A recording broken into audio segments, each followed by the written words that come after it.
de l'air détruit des caches, des lance-roquettes et des entrepôts d'armes des terroristes dans la Ghouta Est. Au Yémen, au moins 10 morts dans des raids saoudiens sur la cité ouvrière à Sanaa.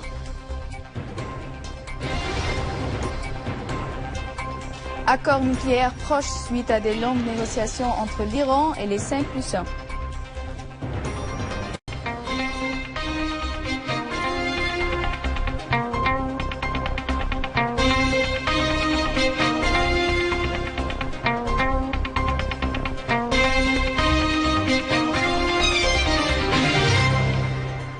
Mesdames et messieurs, bon après-midi. Après les titres, voici nos journaux.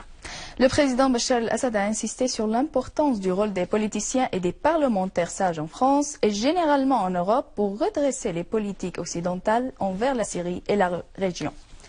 Recevons Jean-Frédéric Poisson, membre de l'Assemblée nationale française et président du Parti chrétien-démocrate français en France.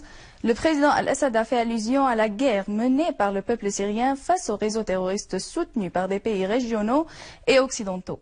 Il a en outre abordé les périls du terrorisme sur la stabilité dans la région et en Europe. Sur directive du président Bachar el-Assad, commandant en chef de l'armée et des forces armées, le général Ali Abdallah Ayoub, chef d'état-major de l'armée et des forces armées, accompagné de nombre d'officiers du commandement général, a mené une visite d'inspection aux unités de l'armée arabe syrienne opérant sur l'axe de Palmyre dans la banlieue est de Homs. Le général Ayoub a écouté des commandants sur le terrain un aperçu exhaustif sur la nature des opérations militaires exécutées par l'armée arabe syrienne contre les réseaux terroristes dans la zone, mettant en exergue leur héroïsme et leur bravoure dans les champs de bataille. En outre, le général Ayoub a visité une base aérienne et écouté une explication détaillée sur la nature des missions exécutées par l'armée de l'air pour soutenir les opérations militaires des formations, des forces terrestres et viser les rassemblements et les caches des terroristes. Il a affirmé aux soldats que la Syrie se tiendra toujours ferme et que la bataille se poursuivra jusqu'à la liquidation du terrorisme et la stabilisation de la patrie. De leur côté, les soldats ont insisté sur leur détermination à poursuivre l'exécution de leur mission dans la protection et la défense de la patrie. Une unité de l'armée arabe syrienne a repoussé une attaque menée par les terroristes de Daesh contre un point de contrôle militaire en direction de Moussallas et Hallaba dans la banlieue de Palmyre. Une source militaire a indiqué que des unités de l'armée arabe syrienne opérant à Alep avaient détruit des caches des terroristes takfiristes dans les quartiers de Benized et Castello ainsi que dans la périphérie de l'académie aérienne. En outre, des unités de l'armée arabe syrienne ont déjoué une tentative d'infiltration d'un groupe terroriste depuis Saad en direction de Boussaïna, dans la banlieue nord-est de Palmyre, tuant un certain nombre parmi ces éléments et blessant les autres. En outre, un canot des terroristes a été détruit sur la place de Tel Tollabieh dans le camp de Nazihin à Dar'a. L'armée a également pris pour cible des éléments des réseaux terroristes à Umbatina et Rasm Khawaled dans la banlieue de Khunetra, les tuant et les blessant.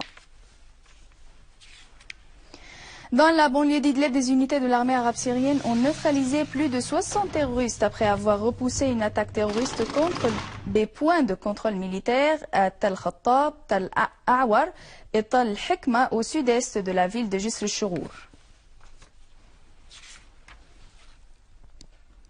Au Yémen, plus de 10 personnes ont été tuées et d'autres ont été blessées dans des raids saoudiens visant leurs maisons dans la cité des ouvriers dans la capitale Sanaa. 8 autres Yéménites avaient été tués et plusieurs autres, dont des femmes et des enfants, ont été blessés dans des raids saoudiens déclenchés de nouveau sur plusieurs zones dans le gouvernorat de Saada au nord du pays. Une source yéménite indique que 15 missiles ont été tirés par les forces saoudiennes sur le district Sahar. La même source a dénoncé la violation saoudienne de la trêve humanitaire proclamée par l'ONU au Yémen. L'accord nucléaire final longuement attendu est dorénavant très proche suite à des négociations dures qualifiées de marathoniennes entre l'Iran et les 5+1.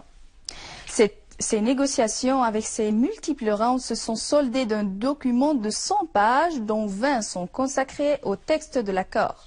Le négociateur en chef du côté iranien, Abbas Araghchi, a affirmé que les négociations avec les 5+1 touchent à leur fin, soulignant que les deux côtés avaient fait de grandes progressions ces derniers jours. Le secrétaire d'État américain John Kerry n'avait pas dissimulé son optimisme quant à la réalisation de l'accord final, en dépit de ce qu'il a considéré comme point difficile.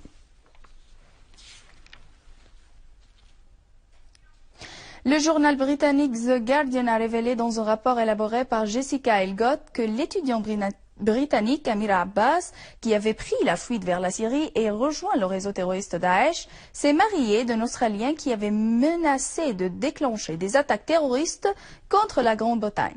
Elgott explique qu'Amira avait quitté la Grande-Bretagne en février dernier avec 2 de ses amis et s'était marié du terroriste australien Abdullah Al-Mir qui avait quitté l'année dernière Sydney en Australie vers la Syrie. Elgott signale également que ce terroriste avait envoyé un mail à un journal confirmant son mariage d'Amira tout en menaçant de faire des attentats terroristes à l'intérieur de la Grande-Bretagne.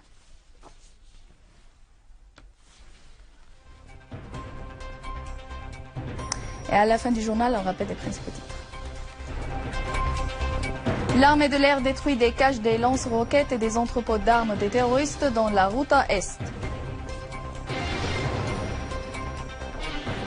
Au Yémen, au moins 10 morts dans des raids saoudiens sur la cité ouvrière à Sanaa.